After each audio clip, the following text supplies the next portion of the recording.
In the lap of the Himalayas, where even the sky bows its head, wrapped in a sheet of snow, a river quietly awakens. Welcome to today's explainer. Just take a second and let that quote set the scene for us. High up in those desolate, freezing altitudes where the air is practically non-existent and the landscape is just wrapped in eternal ice, something absolutely miraculous kicks off. We aren't just talking about water flowing downhill here. It's literally the story of how one of the world's most revered rivers is born. So, let's dive right into this breathtaking geographical and spiritual descent down the Alaknanda River. Today, we're exploring the Panch Prayag. Those are the 5 sacred river confluences in the Indian state of Uttarakhand. By tracking the Alaknanda as it crashes through mountain gorges and swallows up other great rivers, we're going to discover how the mighty Ganges is truly born. Here's our roadmap for today. We'll start with the birth of the Alaknanda, then hit the high mountain confluences, explore the echoes of the epics, witness the birth of Ganga at Devprayag, and wrap up with how to actually plan your sacred journey. Section 1. The birth of the Alaknanda, from the glaciers of Alkapuri. Our story begins high up at a place called Alkapuri. It's formed by the melting silver-like streams of 2 massive glaciers, the Satopanth and the Bhagirath Karak. According to the ancient Puranas, the Alaknanda is literally described as the river of heaven itself. Legend has it that to save the earth from the crushing, destructive force of heaven's descending waters, Lord Shiva actually caught the river in his matted locks. And the very first stream he gently released? Well, that was the Alaknanda. What's really fascinating is what happens before the river even reaches the famous 5 confluences. It has these profound early encounters with divinity.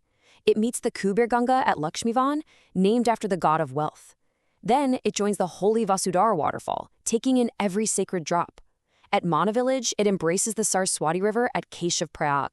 And then it beautifully flows right past the sacred temple of Badrinath, as if it's gently washing the feet of the deity before continuing this massive journey. Moving on to Section 2, the high mountain confluences, specifically Vishnuprayag and Nandprayag. 1,372 meters. That dramatic figure is the altitude of our first major milestone, Vishnuprayag. Because it's sitting so incredibly high up in the mountains, it is by far the most raw, icy, and untamed of all the 5 confluences. The defining feature at Vishnuprayag is this incredible, almost shocking contrast. You've got the roaring, fierce Dali Ganga tearing through a narrow, rocky gorge from the Nidi Valley, and then boom, as it hits the Alaknanda, it just completely surrenders its fury. Mythology tells us that sage Narad performed intense penance right here to seek Lord Vishnu's blessings, which kind of grounds this violent, crashing landscape with a deep sense of spiritual stillness. Descending now to Nandprayag, we get this stunning visual contrast. When the Alaknanda meets the Nandakini River, it's like looking into a mirror of heaven. You have the deep blue of the Alaknanda blending perfectly with the emerald green of the Nandakini. It's a much quieter, gentler convergence compared to the absolute violence of Vishnuprayag we just saw. And the calm water here really matches the local stories. Nandprayag is named after King Nanda, Lord Krishna's foster father, and it's deeply tied to those traditions.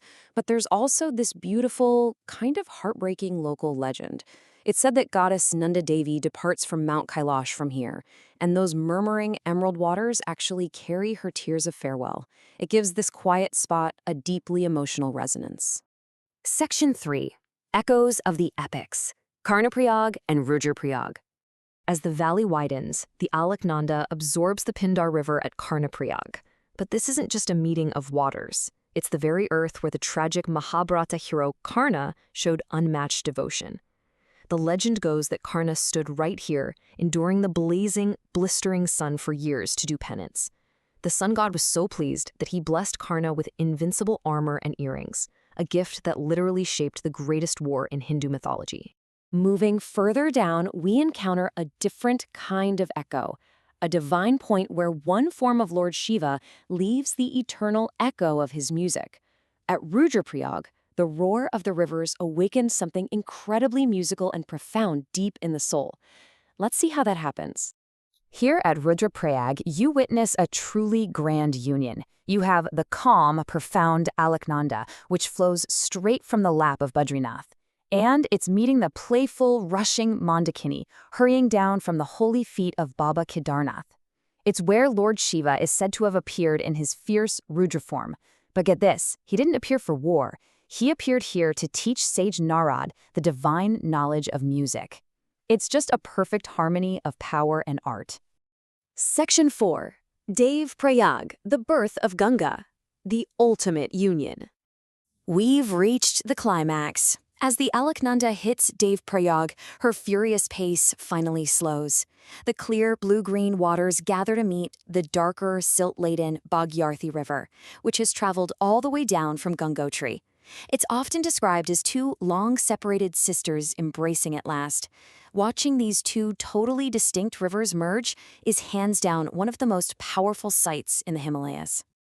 Over 10,000 years. That's the legendary age of the Raghunath Temple overlooking this magnificent merger.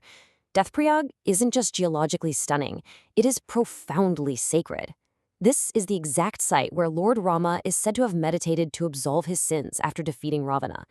You literally feel the weight of millennia when you stand on those ghats. And here is the true magic of Devprayag. The Alaknanda, after traveling hundreds of kilometers, carving out gorges, and absorbing countless rivers, just completely surrenders her independent voice and form. She dissolves into the Bhagirathi so that for all eternity, only one name will resound: Ganga. From this exact spot onward, what's flowing isn't just a river anymore. It is officially the sacred Mother Ganga herself. Section 5. Planning your sacred journey, the pilgrim's path. So, how do you actually make this journey today? Interestingly, if you're a pilgrim on the famous Char Dham route, you're going to travel this path in reverse. Starting down in Devprayag, you'll hit Rudraprayag, Karnaprayag, Nandprayag, and finally ascend to the freezing, roaring heights of Vishnuprayag before reaching Badrinath.